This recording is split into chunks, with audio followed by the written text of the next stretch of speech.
Thank you. Merry Christmas. You may have a seat. How y'all doing tonight? All right? Good, man. Thank you for being here. And I said it in the early hour that if you're part of the family, it's called Seven Marks. There is no one else that I would rather spend Christmas Eve with than you. So thank you for being here. And if it's been a while since you've been in the building, man, thank you. Thanks for being back, and welcome home, welcome back. And then if you're a guest, like if you came in this building or are watching online, you just happen to stumble in or online, thank you. Thanks for being with us, sharing Christmas Eve with us. So my name's Paul, and I just happen to have the privilege of leading just a great team of people that serve this family week in and week out. And so tonight we celebrate the name that is above every other name.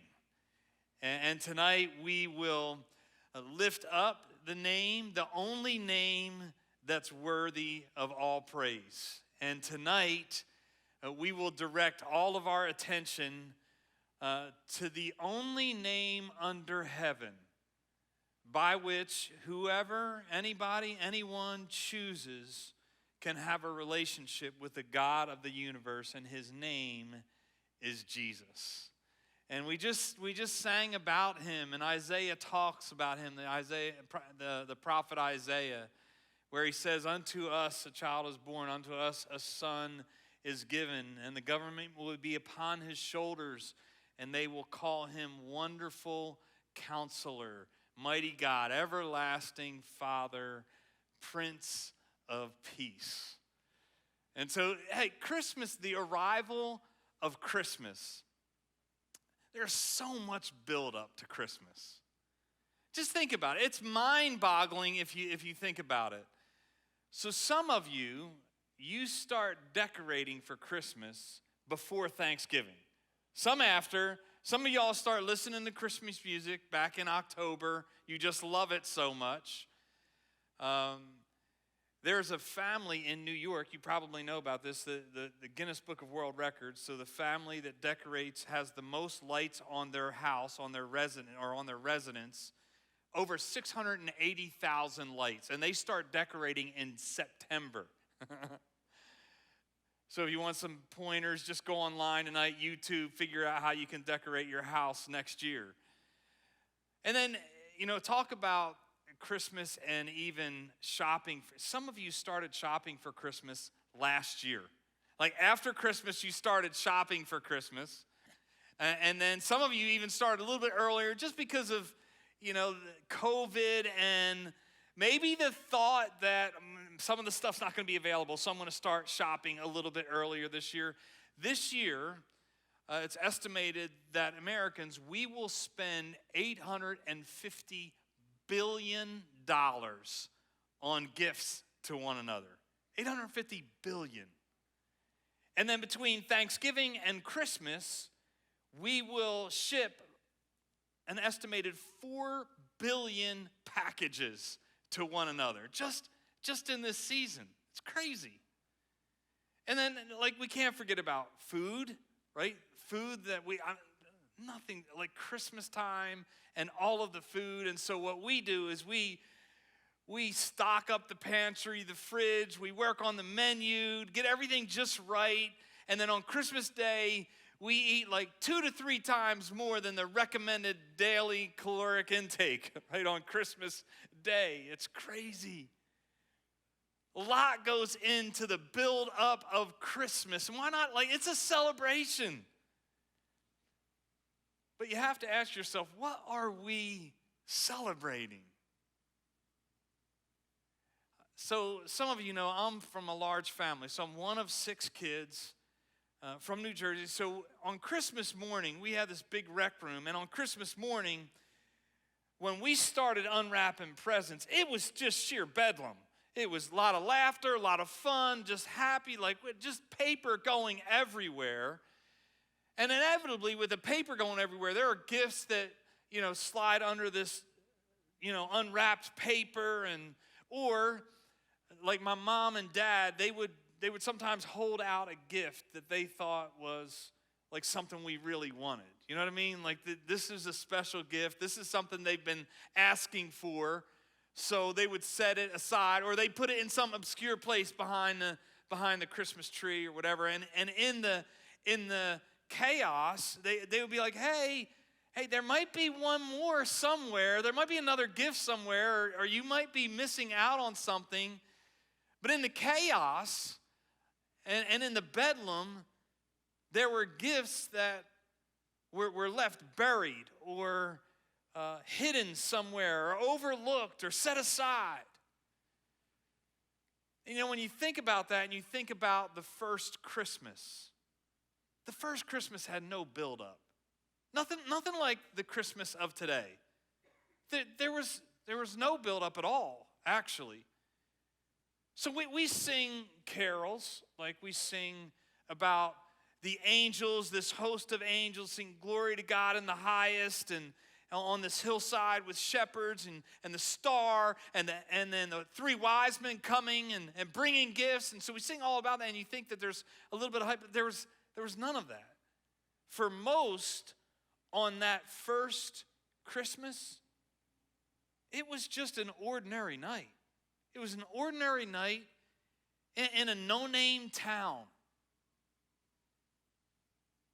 The best gift, the most important gift that ever came into this world was buried. It was hidden. It was overlooked. The God of the universe became flesh. He became one of us, but only a handful of people knew about it. I just find that remarkable that the God of the universe was on the planet and only a few people knew about it. So, if you're part of the Seven Marks family, for the past month, we have been walking through this series called What the World Needs Now, and it culminates tonight. So if you pick tonight, this is your only night here, you picked a great night. Because the whole series culminates right here. And we've talked about this season of Advent. So Advent goes between Thanksgiving and Christmas.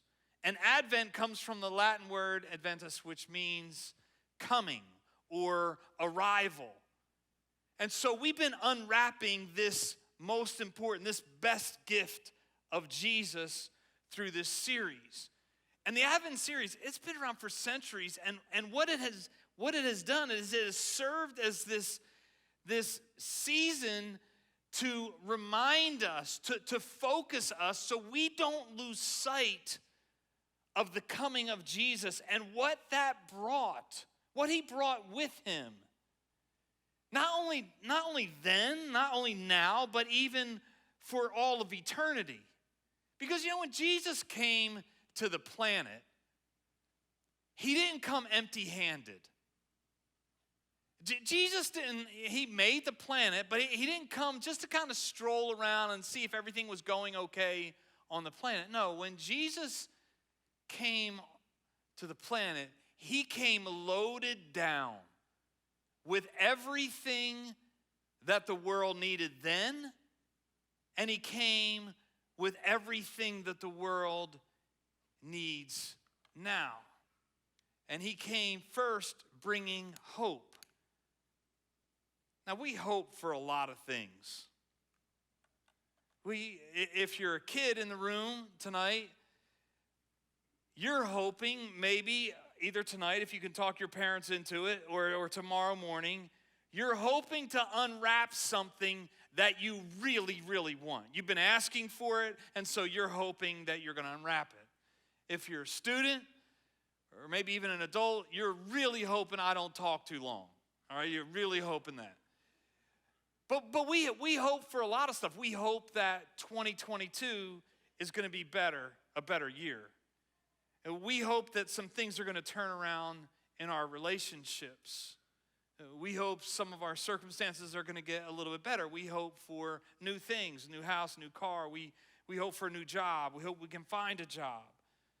So we hope for a lot of things, but when you use the word hope in those circumstances, it's like a wish. Like I'm wishing for something to get better. But when Jesus came, he didn't bring that kind of hope. When Jesus came, he brought a certainty with him when he came. You know, when he came, at the moment he came, from what we know, nothing's recorded as far as God's activity, his words. Like we don't, for 400 years, we don't see any activity. It wasn't that he wasn't working, we just don't see it. But then Jesus comes on the scene and he brings with him hope. He's like, hey, listen, to a world that was in despair, to a world that was moving the wrong direction, he said, hey, I'm here. I'm here. World was moving in the wrong direction, away from God. He said, hey, I'm here. You guys want to know the way to God? Like that's why I'm here. He says, I'm the truth. Like there's a lot of opinions. There's a lot of conversations out there. A lot of disagreements. But if you want to know what's really true, like I'm here. I'm here to bring you that truth. And do you want to know how to live? Like how you were designed and meant to live. Like that's the hope that I'm bringing. Like I can show you how to live. So he brought hope, but he didn't just bring hope. He brought peace. And I'm hoping I can like this. So he brought peace. Now, because I'm a pastor, I get up close and personal with people that are just struggling, like they're hurting. In between the gatherings, a lady was leaving the gathering and she said, will you please pray for my husband? He's had 2 strokes since you've last seen us. And he's having trouble writing and he's having trouble speaking. Struggling. Some of you are in this room and this will be the first Christmas Eve or Christmas that you're going to have without a loved one. Met many folks in the last gathering, that's true for them, may be true for you tonight. So just a time, like a time of hurt. And then there are some, maybe you're in this room, maybe you're watching online, and you're in a position because of just some bad choices. So it's kind of self-inflicted. You're going through a tough time and you're struggling, but it's self-inflicted. And you are really struggling. And maybe you feel ashamed. I remember a couple weeks ago, a lady came in and she was like, man, I just feel so ashamed. I don't think God would love me. But when Jesus came, he said, I'm bringing peace. Not the peace that goes away. Like I'm bringing my peace that stays with you. So if you're struggling, if you're hurting, if you're missing a loved one, like I want to be there and I want to comfort you. Or if you're just struggling with a hard time in life, he's like, it might not get much easier at the moment, but I'm going to be there with you. Or if you're going through something because of some wrong choices that you made, Jesus is saying, hey, don't be afraid of me. I don't come to condemn you. I'm not here to condemn you for a choice you made or where you are. Like I'm coming to give you the opportunity, to offer you the opportunity to have peace with God. I bring peace. I'm bringing with me the presence of God. So I don't just bring hope and I don't just bring peace, but I bring joy. Joy, joy, joy. When the shepherds were in the field watching their sheep, we see Gabriel come in this host of angels. And it's always comical to me because the first words are, fear not. And I'm like, well, if I was the shepherd, I'm like, well, I wasn't afraid until you showed up. So, but fear not, for I bring you good news of great joy that will be for everyone. Notice that the angel didn't say, hey, fellas, I'm coming with happiness. Everybody in the room, everybody watching, we would rather be happy than sad. Everybody, whether you're man, woman, boy, girl, like you would rather be happy than sad. And so what happens is we begin to create circumstances and we manipulate even relationships so we're happy. And even after a while, you'll hear yourself saying, like, I have a right to be happy. And so we begin to chase these things that make us happy, but then after a while, we get bored with them. And then we look for something else that will make us happy. And we get bored with that, and we look for something else to make us happy. Because we feel like we should be happy all the time. But happiness is not the same as joy. Happiness is circumstantial. Happiness is temporary. Joy is having the enduring confidence and presence that God is present within you. That's what joy is.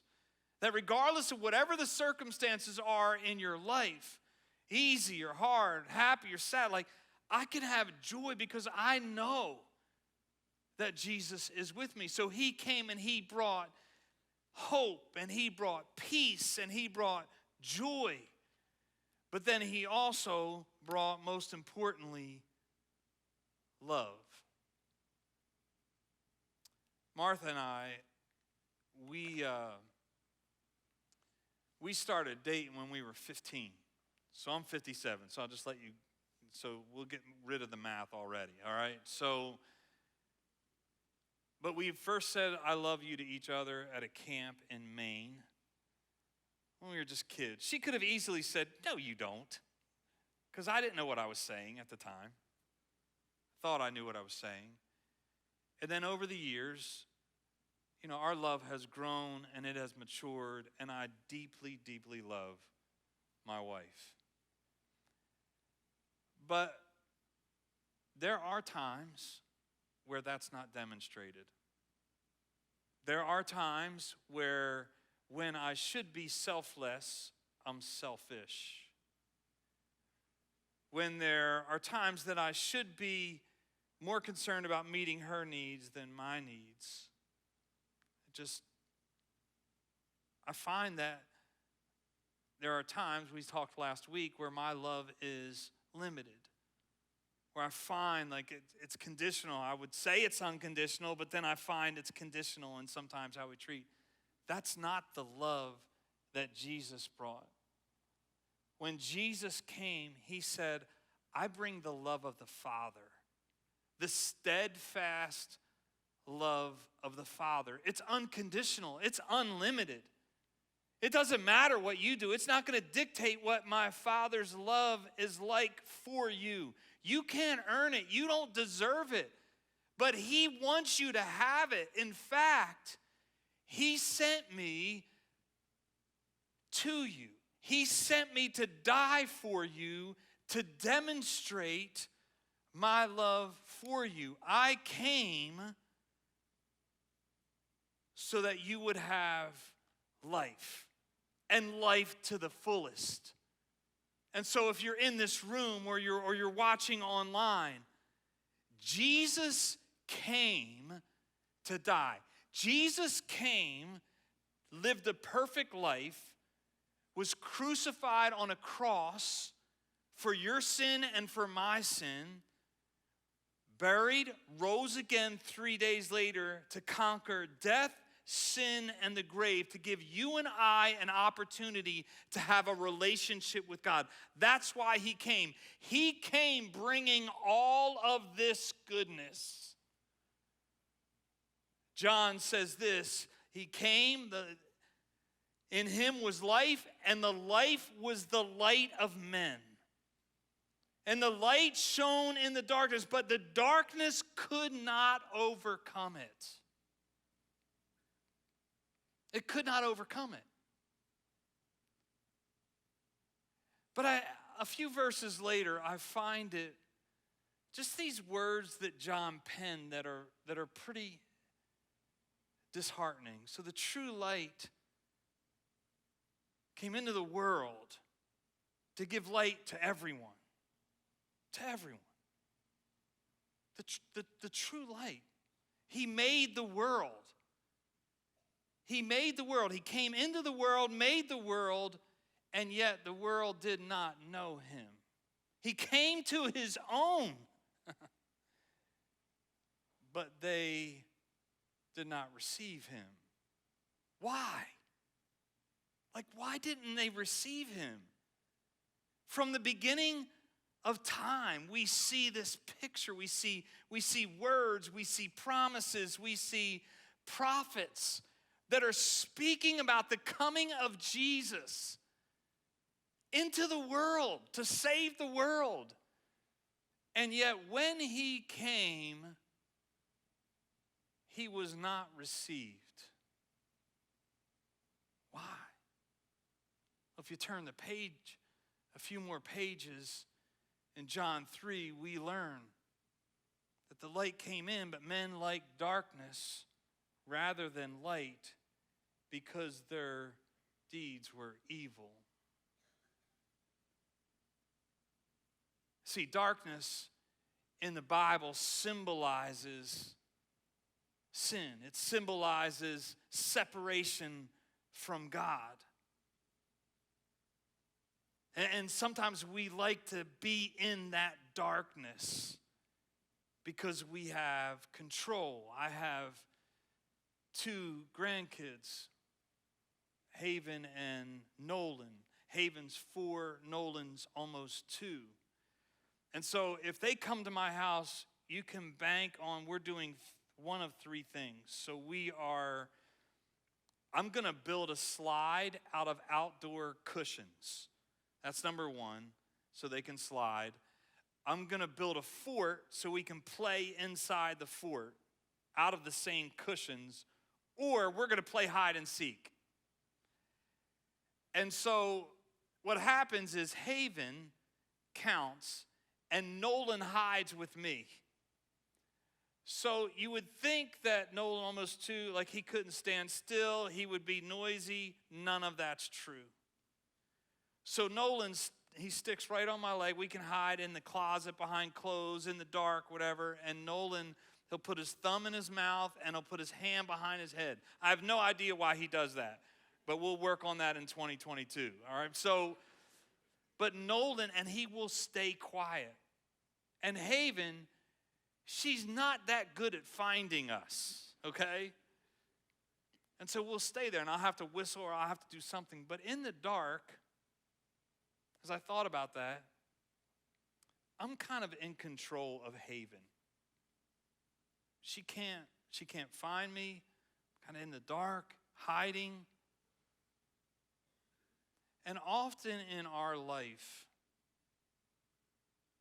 we like to be in the dark instead of choosing to live in the light. We want control. We don't want anybody telling us what to do. We want to live our own life. But living your own life in the darkness is living in the darkness. It's stumbling. It's trying to find your way. You can't really see things clearly. But when Jesus came, he brought the light. The light was the life of all men. See, in this room, you can't deny the light. You can reject it if you want to reject it, but you can't deny it's here. Jesus came to give you life. Jesus came to give me life. That's why we celebrate Christmas. The cool thing is when you go into John chapter 1, it says, "But as many as received him, he gave the power to become the sons of God." So tonight, I need to ask you the question, what are you going to do with the light? There are two different types of people that walked into this room or watching online. Either you have the light or you don't have the light. So if you don't have the light, your move tonight is either to accept the light or reject the light. You can't deny the light. So my invitation is accept the light. When Jesus came, he came to bring hope. He came to bring peace. He came to bring joy. He came to bring love. He defines all of this. So choose Jesus if you're a follower of Jesus like me. The question's still the same. It's a little bit different. What are you going to do with the light? What the world needs now is Jesus. And if you have Jesus like I have Jesus, then how are you going to extend the light? How are you going to share the light with others?